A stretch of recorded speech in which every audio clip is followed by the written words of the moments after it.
नमस्कार बच्चों। आज के इस एपिसोड में हम डिस्कस करेंगे क्लास 8 एसएसटी सोशल साइंस के असेसमेंट वर्कशीट नंबर 4 को। ये आपकी 28 सितंबर 2021 की वर्कशीट रहेगी।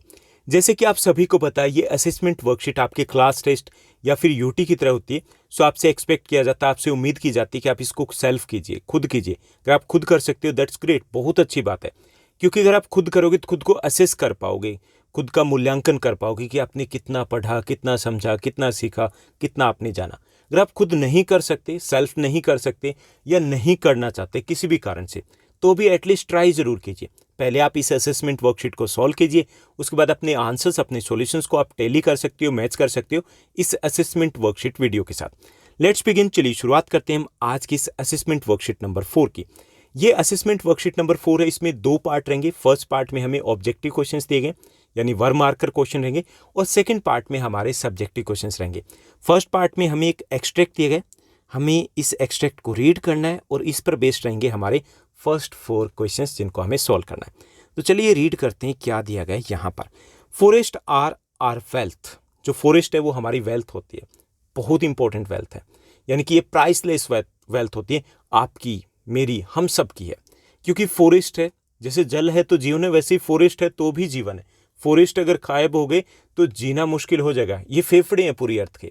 तो फॉरेस्ट है वो हम सब की जिम्मेवारी है और हमारे लिए बहुत ज़्यादा इंपॉर्टेंट है। जितने भी लिविंग ऑर्गेनिज्म है उनके लिए इंपॉर्टेंट है। Plants give shelter to the animals and together they maintain the ecosystem. ये एनिमल्स होते हैं, उनको शेल्टर देते हैं। जरूरी नहीं कि वो फॉरेस्ट ही दें, आपके पास में, बगल में, कहीं पर जो पार्क में पेड़ है वो भी शेल्टर दे रहा है, शरण दे रहा है, आश्रय दे रहा है पक्षियों को। न जाने कितने पक्षी रात को वहाँ पर उगते होंगे। ओके, ऐसे ये इकोसिस्टम को मेंटेन रखते हैं। इकोसिस्टम क्या होता है कि इन पर्टिकुलर प्लेस जितने भी लिविंग ऑर्गेनिजम्स होते हैं, we depend on each other and we interact with the physical environment. जो फिजिकल इन्वायरमेंट है उसके साथ इंटरेक्ट करते हैं, इंटरेक्शन करते हैं और एक दूसरे के ऊपर डिपेंड करते हैं, तो वो इकोसिस्टम कहलाता है। उस इकोसिस्टम का एक इंपॉर्टेंट पार्ट ये प्लांट्स होते हैं। प्लांट्स उस इकोसिस्टम के बैलेंस को मेंटेन रखते हैं। Changes of climate and human interferences can cause the loss of natural habitats for the plants and animals। कि जो क्लाइमेट चेंज है और जो ह्यूमन का इंटरफेरेंस है, जो हम अंधाधुंध लगे हुए हैं कि हमें विकास चाहिए, डेवलपमेंट चाहिए, तो इससे हमारा इन्वायरमेंट है उसके ऊपर एडवर्स इफेक्ट पड़ सकता है। एडवर्स इफेक्ट पड़ सकता है, पड़ सकता नहीं, पड़ रहा है। हम जो हमारी जितने भी रिसोर्सेज होते हैं अपने आसपास होते हैं, resources means anything that is usable to us. कोई भी वस्तु जो हमारे काम आ सकती है वो क्या है? रिसोर्स है। तो अपने आसपास जितने भी नेचुरल रिसोर्सेज है they are enough for our need, हमारी जरूरत के लिए काफ़ी है। यानी कि पेट भरने के लिए रिसोर्सेज काफ़ी है। लेकिन हमने क्या कर लिया? हमने पेटी ले ली है। पेटी भरने के लिए काफ़ी नहीं है। और यही कारण है कि हम अंधाधुंध इसी दौड़ में लगे कि we need more and more, हमें पैसा चाहिए, डेवलपमेंट चाहिए। तो हमने इन रिसोर्सेज को धीरे धीरे स्पॉइल करना, इनको डिस्ट्रॉय करना शुरू कर दिया है। Many species have become vulnerable and endangered and some are on the verge of the extinction. काफ़ी सारी स्पीसीज ऐसी हैं जो वल्नरेबल हो चुके हैं, इंडेंजर्ड हो चुके हैं। इंडेंजर्ड मतलब संकटग्रस्त हो चुके हैं। इट मीन्स उनकी जो नंबर्स हैं वो तेज़ी से कम होते जा रहे हैं, डिक्रीज होते जा रहे हैं। और अगर यही जो नेगेटिव फैक्टर्स है, अगर ये कंटिन्यू टू ऑपरेट रहते हैं सेम सिचुएशन में, तो जल्द ही वो क्या होंगे? एक्सटिंक्शन पे चले जाएंगे।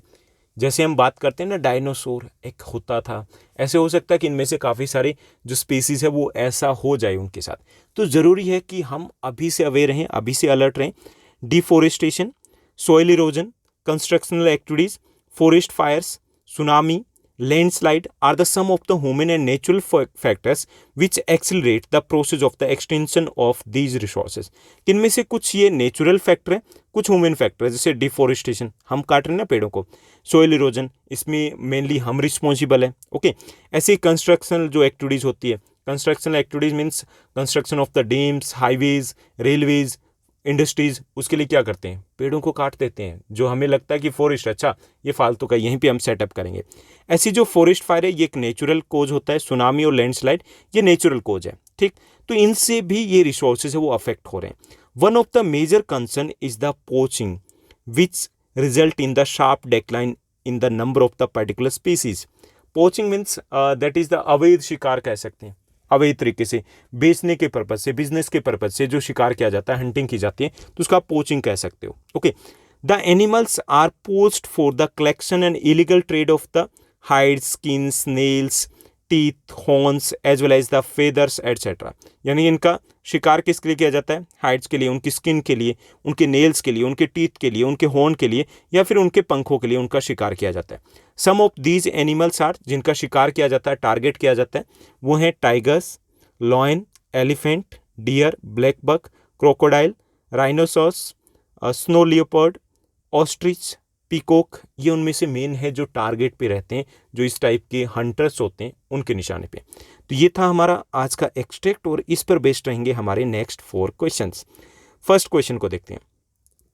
फर्स्ट हमारा क्वेश्चन दिया गया, the cause of the destruction of natural habitat of plants and animals are. यानी कि प्लांट और एनिमल के जो नेचुरल हैबिटेट है यानी कि फॉरेस्ट है वो साफ होते जा रहे हैं, तो उनका कारण क्या है? फर्स्ट ऑप्शन है change in climate, second option है ह्यूमन इंटरवेंशन, थर्ड ऑप्शन दिए गए both A and B, and fourth option है नन ऑफ दीज। तो इसमें करेक्ट आंसर आपका सी रहेगा, बोथ ए एंड बी, यानी change in climate and human intervention दोनों ही रिस्पॉन्सिबल है, जिसके कारण ये नेचुरल हैबिटेट है वो गायब होते जा रहे हैं, ठीक, श्रिंक होते जा रहे हैं। सेकेंड क्वेश्चन दिया गया, one of the important reason for the depletion of wild life is. Wild life है वो डिप्लेट होती जा रही है, उसके पीछे एक बड़ा कारण क्या है? फर्स्ट है फॉर्मेशन ऑफ जू बना दिए गए, इससे वो गायब हो रहे हैं। सेकंड है इंक्रीज इन फॉरेस्ट एरिया है वो बढ़ गया, इसके लिए वो गायब हो रहे हैं। सी दिया गया बोथ ए एंड बी, दोनों ही कारण है। डी दिए गए none of these, none of these. तो यहाँ पे देखिए कोई भी करेक्ट आंसर नहीं है, ठीक। जैसे कि फॉर्मेशन ऑफ जू है, ये बड़ा कारण नहीं है, जू है हालांकि लिमिटेड है, इतने ज़्यादा नहीं बने, तो उससे वाइल्ड लाइफ डिप्लेट कहाँ से होगी? वहाँ पर भी प्रोटेक्ट तो रहते हैं ना, प्रोटेक्टेड रहते हैं, वो नेचुरल इन्वायरमेंट में नहीं रहते। इंक्रीज इन फॉरेस्ट एरिया, ये भी कारण नहीं है, अगर वन बढ़ेंगे तो उससे थोड़ी ही गायब हो जाएंगे। बोथ एंड बी, ये तो बिल्कुल ही नहीं हो सकता। नन ऑफ दीज, ये भी नहीं हो सकता। तो यहाँ पे आप अपने टीचर से कंसल्ट कर लोगे कि कौन सा ऑप्शन करें, कोई भी ऑप्शन आपका करेक्ट यहाँ पर नहीं दिया गया। जो हिंदी मीडियम है वहाँ पे ऑप्शन कुछ अलग दिए गए, ठीक, तो वहाँ पे करेक्ट आंसर आपको मिल जाएगा, यहाँ पे आपको नहीं मिलेगा, ठीक। तो आप अपने टीचर्स को बताओगे कि सर मैम यहाँ पे इश्यू है, क्योंकि उसी के अकॉर्डिंग आप अगर राइट करोगे तो आपके लिए बेटर रहेगा, स्कोर आपको पूरा मिलेगा। उसके बाद थर्ड क्वेश्चन को देखिए, the main cause for the hunting of wild animal is और आर। हंटिंग के लिए जो वाइल्ड एनिमल की हंटिंग की जाती है उसका मेन कारण क्या है? फर्स्ट है फॉर स्किन, सेकेंड है कलेक्शन ऑफ हॉर्न्स, सींगों को इकट्ठा करने के लिए, थर्ड है फॉर टीथ, एंड डी है ऑल ऑफ द अबव। तो इसमें डी आपका करेक्ट आंसर रहेगा, ऑल ऑफ द अबव, इन सभी कारणों से हंटिंग की जाती है। फोर्थ क्वेश्चन दिया गया, which of the following is not a human cause for the extension of natural resources.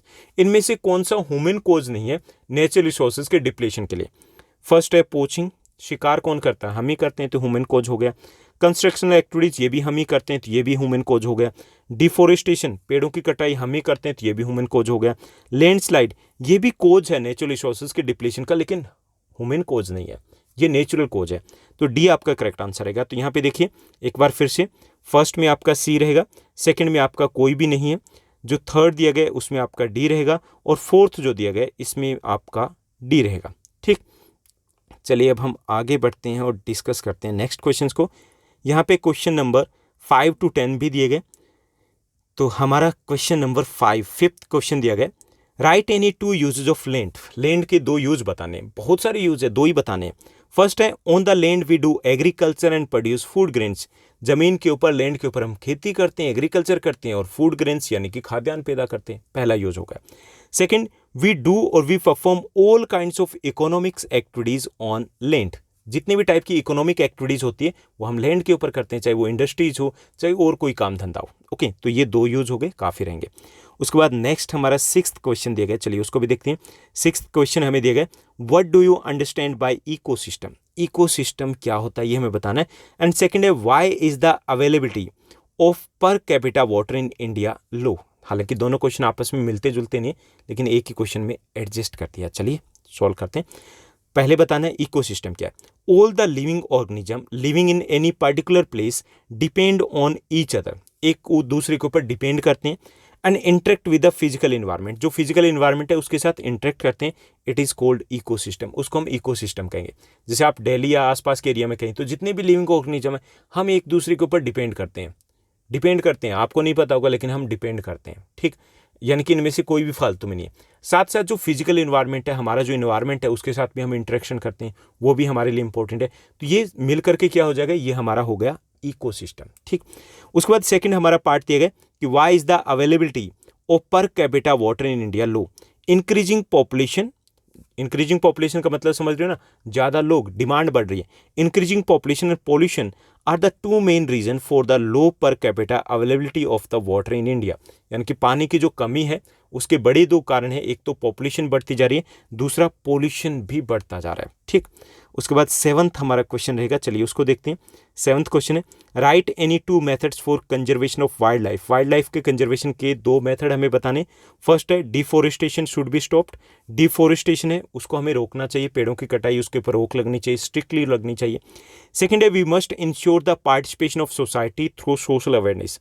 लोगों की पार्टिसिपेशन है वो सबसे ज़रूरी है, क्योंकि गवर्नमेंट है वो इतना कुछ नहीं कर सकती जितना लोग कर सकते हैं। राजस्थान में आप देखते हो काफ़ी सारे ऐसे पर्टिकुलर एरियाज हैं जहाँ पर नॉर्मली हमें वाइल्ड लाइफ मिल जाएगी, जो जहाँ पे बिश्नोई कम्युनिटी रहती है। गूगल पे सर्च कीजिएगा तो वहाँ पर घरों में भी वाइल्ड लाइफ यानी कि आपको ब्लैक बक या फिर जैसे ब्लू काउज है नॉर्मली मिलेगी। क्यों मिलेगी? क्योंकि लोग वहाँ पर इन्वॉल्व है। तो यहाँ पे सेकंड है कि we must ensure the participation of society through the social awareness. तो इससे भी हम वाइल्ड लाइफ को कंजर्व कर पाएंगे। नेक्स्ट जो हमारा 8th क्वेश्चन दिया गया, चलिए उसको देखते हैं। 8th क्वेश्चन दिया गया explain any 3 factors responsible for formation of soil. ठीक, सॉइल फॉर्मेशन के लिए रिस्पॉन्सिबल 3 फैक्टर्स को हमें मेंशन करना है। फर्स्ट है पेरेंट रॉक। पेरेंट रॉक जो है वो सबसे इंपॉर्टेंट होती है क्योंकि उसी से ही शुरुआत होती है मिट्टी के बनने की। ठीक, the colour and the properties of the soil depend on the parent rock. जो उसका कलर होगा, उसकी जो बाकी प्रॉपर्टीज होगी वो मेनली डिपेंड करती है पेरेंट रॉक के ऊपर, किस रॉक से बनी है। जैसे ब्लैक सॉइल है तो जिस रॉक से बनी है उसी टाइप का उसका कलर है, उसी टाइप की उसमें प्रॉपर्टीज होगी। जैसे मिनरल्स उस रॉक में होंगे वैसे ही मिनरल्स उस सॉइल में होंगे। सेकेंड है टोपोग्राफी। टोपोग्राफी मतलब रिलीफ फीचर्स हो गए, जैसे प्लेटो रीजन है या हिली एरियाज है या प्लेन रीजन है, डेजर्ट एरिया है, कोस्टल एरिया है, तो ये टोपोग्राफी है। ये भी अफेक्ट करता है सॉइल फॉर्मेशन को। For example soil formation takes place faster in the plains में फास्टर होता है, जबकि थिकनेस भी वहाँ पर ज़्यादा होती है, मोटाई भी ज़्यादा होती है। और माउंटेनियस रीजन की कंपैरिजन में अगर बात की जाए तो वहाँ पे कटाव, इरोजन ज़्यादा होता है। लेकिन क्योंकि वहाँ पर स्लोपी रीजन है, ढाल ज़्यादा है, तो वहाँ पे मिट्टी का जमाव नहीं हो पाता। ओके, इसलिए मिट्टी का जमाव कहाँ होगा? प्लेन रीजन में। तो सॉइल फॉर्मेशन फास्टर कहाँ होता है? प्लेन रीजन में। थिकनेस भी कहाँ ज़्यादा होती है? प्लेन रीजन में। जो हिली एरियाज होते हैं वहाँ पर जो मिट्टी है उसकी मोटाई कम होती है, क्योंकि वहाँ पर स्लोपी एरिया, ढाल वाला इलाका होता है। थर्ड जो फैक्टर होता है organic matter. Organic matter means जैसे जो हो गए ट्री लीव्स हो गए, प्लांट्स के लीव्स हो गए, डेड बॉडीज एटसेट्रा हो गई, तो वो भी इंपॉर्टेंट होते हैं सॉइल फॉर्मेशन में। Organic matter increase the fertility of the soil. जितने ज़्यादा ऑर्गेनिक मैटर होंगे मिट्टी में, सॉइल में, उतनी ज़्यादा वो फर्टाइल होगी। तो ये 3 फैक्टर्स हो गए, parent rock, topography and organic matter. Now let's move to the next one. हमारा 9th क्वेश्चन रहेगा water is a resource. How? Water एक रिसोर्स है, इन्होंने ही बता दिया। कैसे, ये हमें बताना है। रिसोर्स क्या होता है? Anything that is usable to us is a resource. कोई भी वस्तु जो आपके काम आ सकती है उसे हम रिसोर्स कहेंगे। ठीक, तो all those things which can satisfy our need are called resources. जो भी वस्तुएं हमारे काम आती है उसको हम रिसोर्स कहेंगे। अब वाटर तो काम आता है ना। Water is the base of all type of life on the earth. Water is also the base for agriculture and all other economic activities के लिए भी जरूरी होता है। Therefore water is a resource. इसलिए पानी भी रिसोर्स हो गया क्योंकि ये भी काम आ रहा है, बहुत ज़्यादा काम आ रहा है। और कैसा रिसोर्स है? नेचुरल रिसोर्स है और रिन्यूएबल रिसोर्स है। Now let's move to the 10th question, last जो हमारा क्वेश्चन रहेगा इस असेसमेंट वर्कशीट नंबर 4 का। Briefly explain any 4 method of soil conservation के एनी 4 मेथड्स हमें बताने। फर्स्ट है bye planting more and more trees को प्लांट करके हम सॉइल को कंजर्व कर सकते हैं। बाय कंट्रोलिंग ओवर ग्रेजिंग, यानी कि ज़्यादा से ज़्यादा पेड़ लगाएंगे तो क्या होगा? जैसे बारिश ज़्यादा हो रही है तो वहाँ पर मिट्टी का कटाव नहीं हो पाएगा। ओवर ग्रेजिंग क्या होता है? जैसे पशुओं को बहुत ज़्यादा ग्रेजिंग एक ही इलाके में की जाए तो उनके जो पैर होते हैं, खुर होते हैं, उससे मिट्टी मुलायम हो जाती है। अब थोड़ी सी बारिश आएगी बह जाएगी, थोड़ी सी आंधी आएगी उड़ जाएगी, और साथ साथ जो प्लांट है वो भी डेवलप नहीं हो पाएंगे वहाँ पर। ओके, उनकी भी ग्रोथ नहीं हो पाएगी, इसलिए ओवर ग्रेजिंग पर कंट्रोल जरूरी है। थर्ड है by practising terrace farming. Terrace farming सीढ़ीदार खेती हो गई, पहाड़ी इलाकों में की जा सकती है, जो हिली एरियाज होते हैं वहाँ पर की जा सकती है। इससे भी हम सोइल इरोजन को कंट्रोल कर सकते हैं और सोइल को कंजर्व कर सकते हैं। एंड फोर्थ है by using shelter belt. Shelter belt ये राजस्थान या ड्राई एरिया में होता है, वहाँ पे पंक्ति में, लाइन में प्लांट्स को लगा दिया जाता है। वो विंड की स्पीड को स्लो करते हैं और मिट्टी जो है, सोयल है, वो एक फील्ड से दूसरे फील्ड में नहीं जा पाती, एक खेत से दूसरे खेत में नहीं पहुंच पाती। तो ये 4 मेथड्स आएंगे जिससे हम सॉइल को कंजर्व कर सकते हैं। तो ये थी हमारी आज की असेसमेंट वर्कशीट नंबर 4। अगर आपको ये वीडियो, ये वर्कशीट अच्छे लगे तो इस वर्कशीट को लाइक भी करना है, शेयर भी करना है। आप अपने क्लास के ग्रुप में शेयर कर सकते हो, आप अपनी स्टेटस के ऊपर लगा सकते हो, अपने फ्रेंड्स के साथ शेयर कर सकते हो। कीजिएगा, मुझे आपकी सपोर्ट की बहुत ज़्यादा नीड है। और हाँ, एक छोटा सा कमेंट भी ज़रूर कीजिएगा। आज के लिए बस इतना ही। Thank you, bye bye, have a nice day. मिलते हैं नेक्स्ट वीडियो में।